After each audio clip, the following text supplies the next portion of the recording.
کی سورہ المومن کی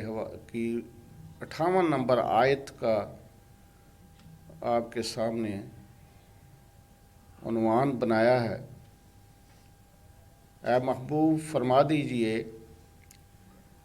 کہ کیا علم والے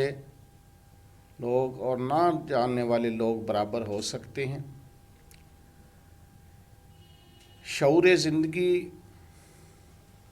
میں سب سے پہلے شعور کی تعریف کرتے ہوئے میں عرض کرتا ہوں کہ شعور ایک ایسی دولت ہے، ایک ایسا سرمایہ ہے اور ایک ایسی روشنی ہے جس کے حصول کے بعد انسان صاحب شعور کہلاتا ہے، اور ایسی شخصیت جو صاحب شعور کہلاتی ہے اس کی صفات اور اس کے اخلاق، اس کا کردار یقیناً قابل ستائش ہوتا ہے، اور ہر نظر ایسی شخصیات کی متلاشی ہے۔ ہم معاشرے میں رہتے ہوئے یہ جستجو کرتے ہیں کہ ہمیں اولاد ملے تو وہ بھی باشعور ہو، ہمارے احباب ہیں وہ بھی باشعور ہوں، ہمارے رشتہ دار، ہمارے عزیز و اقربا، زندگی میں ہمارے جتنے بھی دوست احباب جاننے والے ہوں وہ باشعور ہوں۔ تو شعور گویا ایک ایسی دولت ہے جس کا ہر کوئی متلاشی ہے، اور اس ورثے کے ملنے کے بعد انسان دوسروں کے لیے باعث رحمت بن جاتا ہے۔ حدیث شریف میں ارشاد مصطفیٰ صلی اللہ علیہ وسلم ہے کہ تم میں وہ لوگ مومن ہیں جس کے ہاتھ اور زبان سے دوسرے مومن مسلمان بھائی محفوظ رہتے ہیں۔ گویا کم از کم انسانی وصف اوصاف میں جس کو ہم سراہتے ہیں، جس کی ہم تعریف کرتے ہیں، جس کی ہم متلاشی ہیں، وہ یہی ہے کہ انسان دوسروں کے لیے باعث سراپا رحمت ہو۔ تو شعور حاصل کرنے کے لیے ہمیں قرآن پاک میں اور احادیث شریف میں اس کی تاکید آئی ہے کہ ہم اگر زندگی میں اعلیٰ اوصاف سے متصف ہونا چاہتے ہیں تو ہمیں شعور حاصل کرنا ہے۔ ایک وہ شعور کی دولت ہے جو خاصوں کے حصے میں آئی ہے، اور ایک شعور کا وہ لیول ہے جو عام شخصیات کے حصے میں آیا ہے۔ اگر بغور قرآن و حدیث کا مطالعہ کیا جائے تو یہ پتہ چلتا ہے کہ شعور کی دولت اللہ تبارک و تعالیٰ نے ہر انسان کو ودیت فرمائی۔ گویا یہ ایک خزانہ ہے جو ہر انسان کے اندر باطن میں موجود ہے، اور اس خزانے کا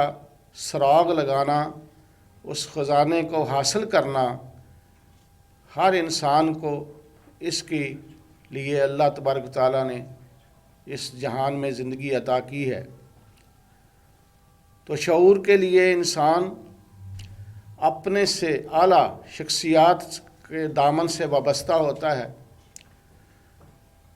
ایک رائے یہ ہے کہ شعور کی بدولت انسان اعلیٰ مقام پر فائز ہوتا ہے، اور ایک رائے یہ ہے کہ اعلیٰ شخصیات کو جو ودیت کیا جانے والا ورثہ وہ شعور ہے۔ گویا ایسے سمجھ لیں کہ جو اللہ کے برگزیدہ اور چنیدہ ہستیاں ہیں، نفوس قدسیاں ہیں، جنہیں ہم انبیاء علیہ السلام کہتے ہیں، وہ اللہ سے براہ راست شعور کی اور حکمت کی اور دانائی کی تعلیم لے کر دنیا میں تشریف لاتے ہیں، اور دیگر جو شخص انسانی مخلوق ہے اس کے لیے وہ رہنما بن کر دنیا میں زندگی گزارتے ہیں۔ تو گویا ان کی رہنمائی اور ان کی اتباع اور ان کی اطاعت ہم پر لازم ہو جاتی ہے، تاکہ ہم بھی اس دولت کو جو ہمارے اندر موجود تو ہے مگر اس کا ہمیں سراغ نہیں ملا، اس کا ہمیں ابھی تک علم نہیں ہوا، تو گویا شعور حاصل کرنے کے لیے انسان کسی نہ کسی اعلیٰ شخصیت سے وابستہ ہوتا ہے، اور یہاں سے ہی انسان کے لیے یہ مدارج و مراتب جو ہیں وہ ان کا تعین ہوتا ہے۔ میں اکثر اپنے شاگردوں میں یہ ایک سوال رکھتا ہوں کہ کیا زندگی میں اگر ہم نے شعور حاصل کرنا ہے تو کیا وہ جو دولت اللہ تعالیٰ نے پیدا ہوتے ہی انسان کو دی ہے، ہر بچے کو دی ہے کہ کل مولود علی فطرۃ فابواہ او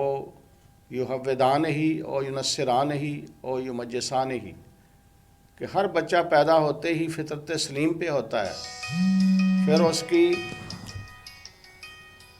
کہ والدین ہیں، اس کے معاشرہ ہے، اس کی سوسائٹی ہے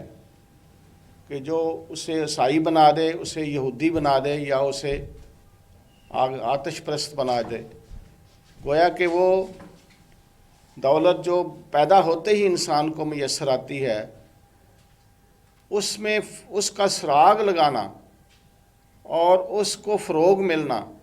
یہ ڈپینڈ کرتا ہے کہ اس کی زندگی میں اس کی پرورش کرنے والے، اس کی تربیت کرنے والے جو اشخاص ہیں وہ کون ہیں۔ تو گویا اگر اس طرح سوچا جائے کہ زندگی کو کس طرح گزارنا ہے، اور دوسری سوچ ہے کہ زندگی کو کس کی طرح گزارنا ہے،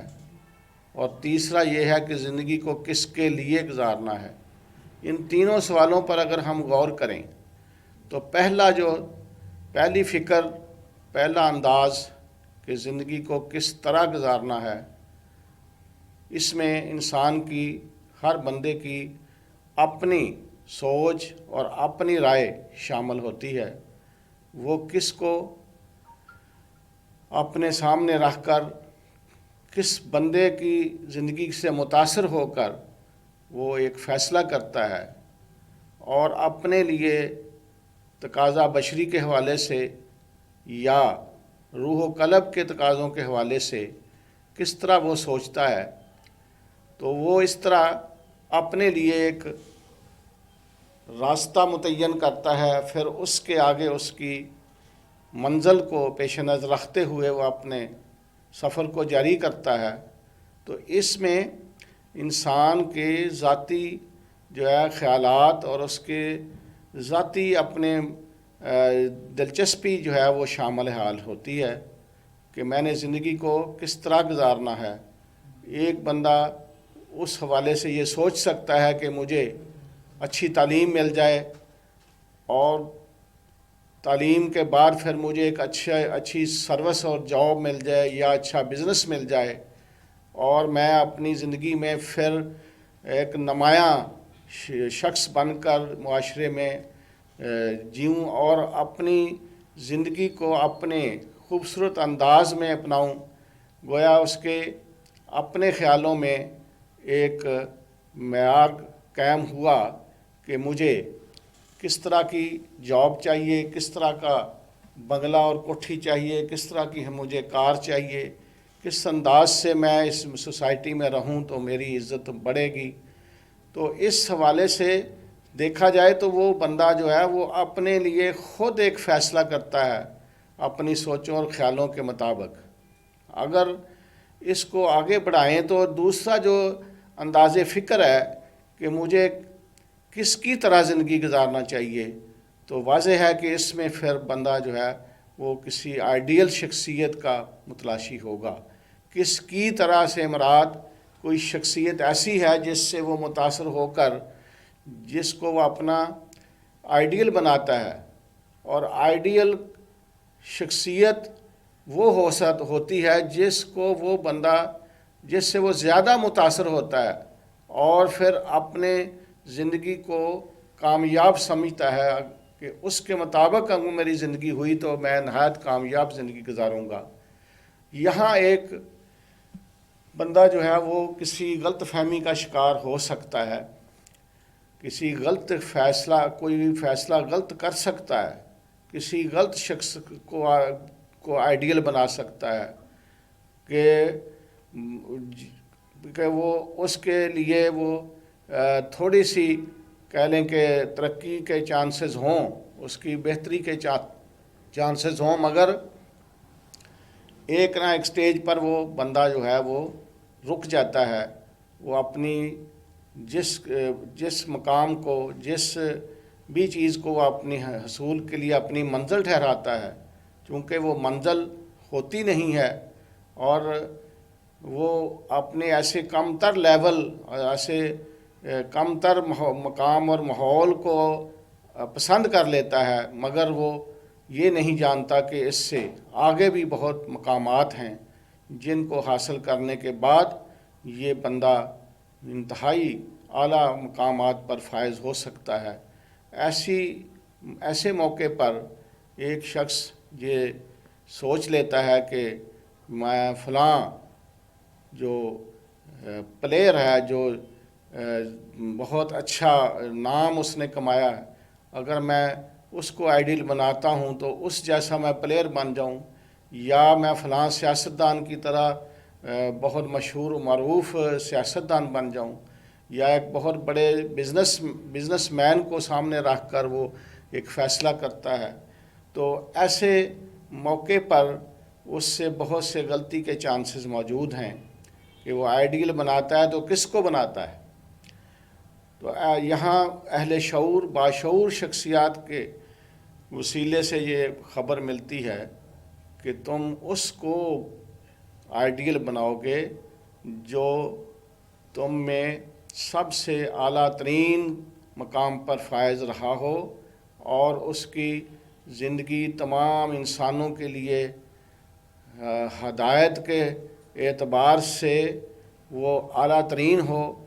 رہنمائی کے حوالے سے بہترین ہو۔ تو ایسی شخصیت جو دلوں پر راج کرنے والی ہو، جس کا یہ مقام اور مرتبہ ہو کہ اس کے جانی دشمن بھی اس کو اپنے لیے فائدہ مند سمجھتے ہوں، اس کو صادق الامین کے نام سے یاد کرتے ہوں، ایسی شخصیت جو روحوں میں اتر چکی ہو، جو اپنے کردار اور اخلاق کی وجہ سے دوسروں کے دل پر حکومت کر رہی ہو، تو ایسی شخصیت کے بارے میں جیسے مفکرین نے کہا ہے کہ وہ سب کے دلوں میں زندہ ہو اور ہمیشہ کے لیے زندہ ہو۔ گویا انگریزی میں اگر کہا جائے تو یہ کہتے ہیں کہ forever alive and for all alive, سب کے لیے زندہ ہو اور ہمیشہ کے لیے زندہ ہو۔ تو ایسی شخصیت کا اگر انسان اس کو اپنا آئیڈیل بناتا ہے تو یقیناً اس کو بھی یہی مقام اور مرتبہ جو اللہ تبارک و تعالیٰ نے باشعور شخصیات کے ساتھ تعلق جوڑنے پہ انسان کو دیا جاتا ہے، وہ اس کو ضرور مل کر رہتا ہے۔ اور ہم خوش قسمت ہیں کہ ہمارے بحیثیت مسلم ایک ایسی رہنما اور ایسی ہستی موجود ہے جو کائنات میں سب سے بڑھ کر اور تمام انبیاء علیہ السلام سے بڑھ کر، جس کو ہم محبوب خدا صلی اللہ علیہ وسلم کہتے ہیں، جس کو محمد مصطفیٰ صلی اللہ علیہ وسلم کہتے ہیں، ایسی ہستی ہمارے لیے اس کائنات میں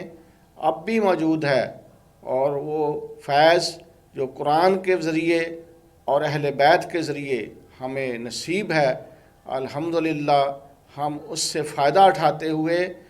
ایسی شخصیت کو آئیڈیل بناتے ہوئے اپنے مرتبے اور مقام کو حاصل کر سکتے ہیں جو دنیا کی نظروں کا محور و مرکز ہوتا ہے، جس کو ہر نظر تلاش کرتی ہے۔